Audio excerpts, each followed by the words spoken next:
Nicaragua, 16 de febrero de 2026. El diario oficial, La Gaceta, número 29. Y al abrirlo, lo que vemos es, es un retrato fascinante de las tensiones que definen a una nación. Totalmente. Tienes por un lado la construcción de una identidad patriótica. Por otro, la urgencia del desarrollo económico. Y ambas chocando, de frente, con el intento de proteger el patrimonio natural. Todo en el mismo documento. Exacto. No es solo una lista de decretos para nada. Es como un canto de batalla en papel, donde ves estas fuerzas en conflicto página a página. Y todo arranca con la manera en que un país decide quiénes son sus héroes. Así es. A ver, vamos a desglosar esto. Lo primero que salta a la vista es la ley número 1276. Se crea una condecoración nueva, una distinción honorífica, la Orden Emanuel Mongalo y Rubio. Y la pregunta inmediata es, ¿quién fue esta persona y por qué es tan relevante ahora? Pues fíjate, lo más fascinante es que la propia ley, en su sección de considerandos, que es básicamente donde se justifica el porqué de la norma, nos cuenta la historia completa. Nos presenta a Emanuel Mongalo y Rubio como un joven maestro que, en 1855, en plena Guerra Nacional Antifilibustera, hizo algo casi de película. Se ofreció como voluntario para incendiar el Mesón, un edificio donde estaban atrincheradas las fuerzas del filibustero William Walker. Fue un momento clave en esa batalla, un acto heroico sin duda. Pero al convertirlo ahora en la máxima distinción académica y patriótica, ¿no se corre el riesgo de simplificar una figura histórica que seguro fue compleja? O sea, ¿convertirlo en un símbolo conveniente para el Estado? Totalmente. Pero es que ese es precisamente el propósito de los símbolos nacionales. Se destila la esencia que se quiere promover, en este caso, sacrificio por la patria y la vocación de enseñar. Y se deja de lado cualquier matiz. Se crea un arquetipo. Claro. La ley incluso cita su supuesta frase: «Lo hice por la patria, no por dinero». Es la encapsulación perfecta del ciudadano ideal. Un ciudadano que pone a la nación por encima del interés personal. Exactamente. Y ojo, no es una figura nueva, ¿eh? Ya fue declarado héroe nacional en 1982. Y el Día del Maestro en Nicaragua se celebra en su honor. Pero esta nueva orden, que será entregada directamente por la presidencia a maestros y estudiantes destacados, eleva su estatus todavía más. Consolida el símbolo. Consolida un símbolo que une patriotismo y educación. Y esa es una herramienta de narrativa nacional muy, muy poderosa. Lo que me lleva a la pregunta del millón. ¿Por qué ahora? ¿Por qué reforzar este símbolo nacional en este preciso momento? ¿Qué mensaje se quiere enviar? Esa es la pregunta clave. Sin especular sobre intenciones, lo que sí podemos ver es que los estados refuerzan sus narrativas en momentos de cambio, o cuando buscan consolidar una visión particular de la nación. Al crear esta orden, se le dice a la nueva generación: este es el modelo a seguir. El valor y la educación al servicio del país son los máximos honores. Justo eso. Es una forma de moldear la identidad nacional mirando al futuro, pero usando una figura del pasado. Es fascinante ver cómo se construye esa memoria. Pero la Gaceta no solo mira al pasado, también traza el futuro económico. Y aquí es donde la narrativa se complica, porque apenas unas páginas después aparece una concesión minera de un tamaño considerable. Y este es el primer choque que mencionabas. Pasamos del héroe que se sacrifica por la patria a la explotación de los recursos de esa misma patria. Se trata del Acuerdo Ministerial No. 215 CSTBM 2125-2025, del Ministerio de Energía y Minas. Se le otorga a una empresa, Brother Metal Sociedad Anónima. Un momento, ¿2.605 hectáreas? Para que nos hagamos una idea clara, eso es gigantesco. Es el equivalente a más de 3.000 campos de fútbol. Otorgar una extensión así, en el lote Yalaguina II, que abarca 3 municipios enteros del departamento de Madrid: Totogalpa, Yalaguina y Palacagüina. El impacto en la zona tiene que ser enorme. Sin duda.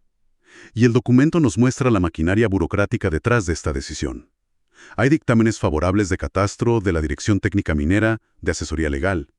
Es un recordatorio de que estas decisiones, que transforman paisajes y comunidades, siguen un proceso administrativo muy metódico. Y hay un dato interesante sobre la empresa, ¿no? Sí. Aunque está constituida en Nicaragua, está representada por Xiaokun Bao, una empresaria de nacionalidad china. ¿Y las condiciones financieras? se habla de un 3% de regalía sobre el valor de lo extraído y de unos derechos superficiales que van aumentando con los años. Mi pregunta es, ¿cómo se comparan esas cifras con otros acuerdos en la región? ¿Es un acuerdo estándar o parece particularmente favorable para la empresa? Es una pregunta fundamental, pero el documento por sí solo no nos da la respuesta. Para saberlo, necesitaríamos un análisis comparativo. Lo que sí nos dice es que este es el acuerdo que el Estado nicaragüense considera adecuado. El 3% de regalía es una cifra que se ve en otros países, pero el diablo está en los detalles. ¿Sobre qué valor se calcula? Claro. ¿El precio en bruto en la mina? ¿O el precio final en el mercado internacional? Esas diferencias pueden significar millones. No es lo mismo el 3% de una roca que el 3% del oro ya refinado. Y más allá del dinero, hay otras obligaciones que llaman la atención. Sí, y son muy importantes. La empresa debe cumplir con normativas ambientales y de seguridad laboral, permitir inspecciones. Y esto es clave, negociar con los dueños de los terrenos superficiales. La concesión es para el subsuelo, no para la tierra de arriba. Ah, claro. Además, hay una cláusula que les obliga a permitir la minería artesanal en hasta un 1% del área, previo acuerdo. Eso suena como un intento de mitigar conflictos sociales, ¿no? Reconocer la existencia de los guiriceros, los mineros artesanales, y darles un espacio. Podría ser, o también podría ser una forma de formalizar y controlar una actividad que de todos modos iba a ocurrir.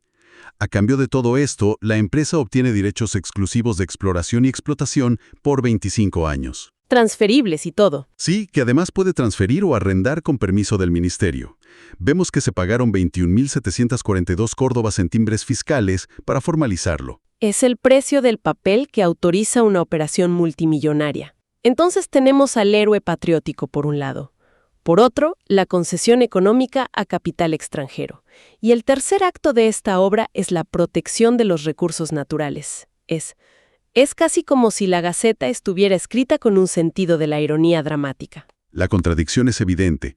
Justo después de hablar de minería, nos encontramos con la resolución ministerial del Marena, el Ministerio del Ambiente. Es la actualización anual del sistema de vedas. Una veda, una prohibición. No. Eso es. Temporal o total, para cazar, pescar o talar ciertas especies. Generalmente para proteger sus ciclos reproductivos. Y la lista de animales con protección total, la veda indefinida, es como el quién es quién de la fauna centroamericana. Jaguar, puma, tapir, manatí, los monos araña y aullador.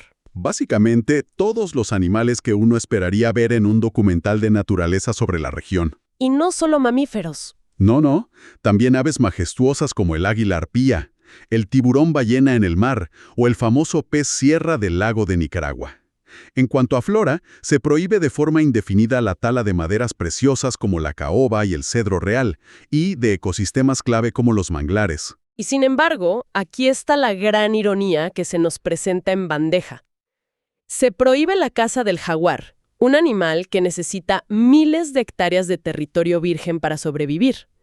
Y en el mismo documento oficial se otorgan 2.600 hectáreas para explotación minera. Ahí es donde la protección en papel choca violentamente con la realidad del desarrollo económico en el terreno. Es el conflicto central de la conservación a nivel mundial. Puedes proteger a la especie, pero si no proteges su hábitat, la protección es simbólica. La ley dice, no toquen al jaguar, pero otra ley dice, excaven en esta montaña, que podría ser el corredor biológico de ese mismo jaguar. Y la Gaceta no lo resuelve, solo lo pone en evidencia. Exacto, simplemente lo expone. Y bueno, no todo es una prohibición total. También hay vedas parciales que muestran una estrategia de manejo más matizada.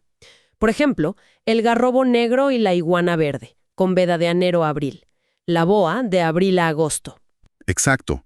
Esas fechas no son arbitrarias. Coinciden con los periodos de anidación y reproducción. Es un intento de permitir el consumo humano de estas especies, que son parte de la dieta local, pero asegurando que las poblaciones puedan recuperarse. Un balance. Un balance delicado entre el aprovechamiento y la sostenibilidad.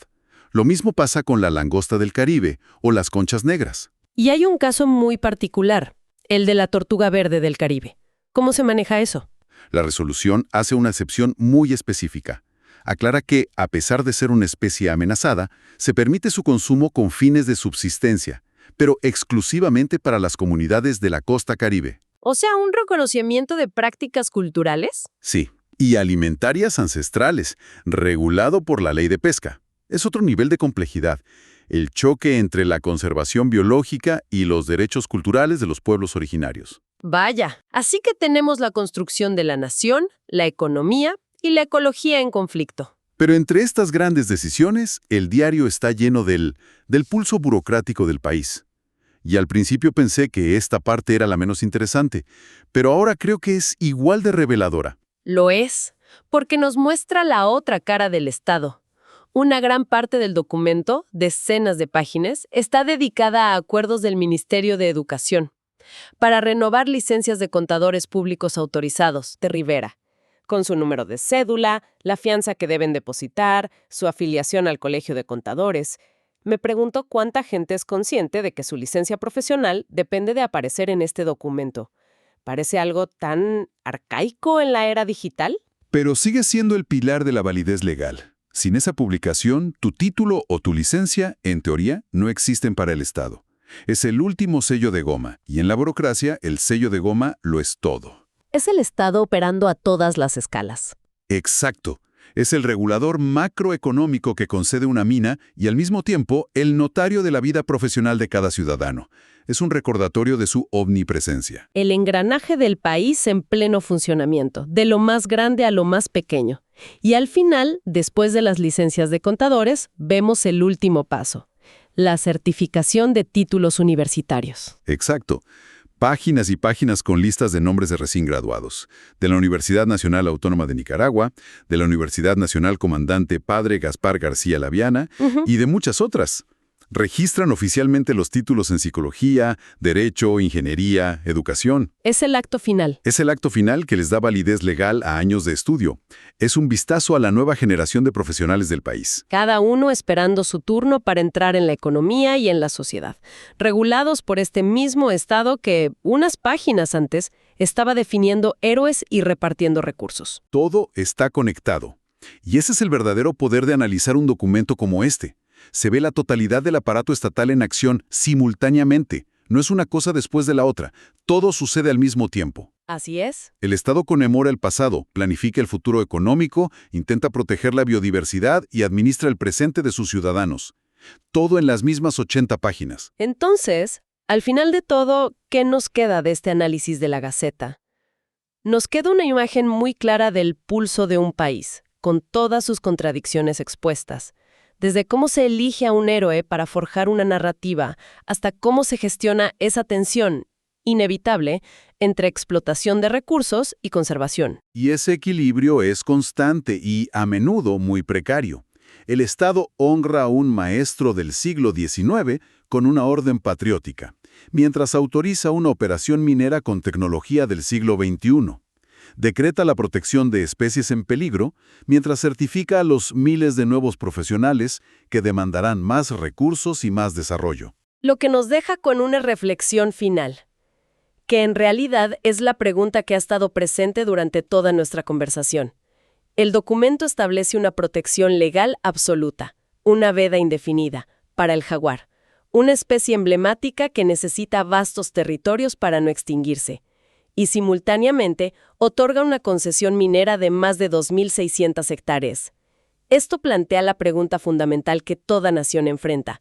¿Cómo se reconcilian en la práctica, en el lodo y los ríos de la realidad, la protección legal de la biodiversidad con las presiones del desarrollo económico? Y sobre todo, ¿son los mecanismos administrativos que hemos visto hoy, con sus sellos y sus dictámenes, suficientes para arbitrar ese conflicto inevitable en el terreno?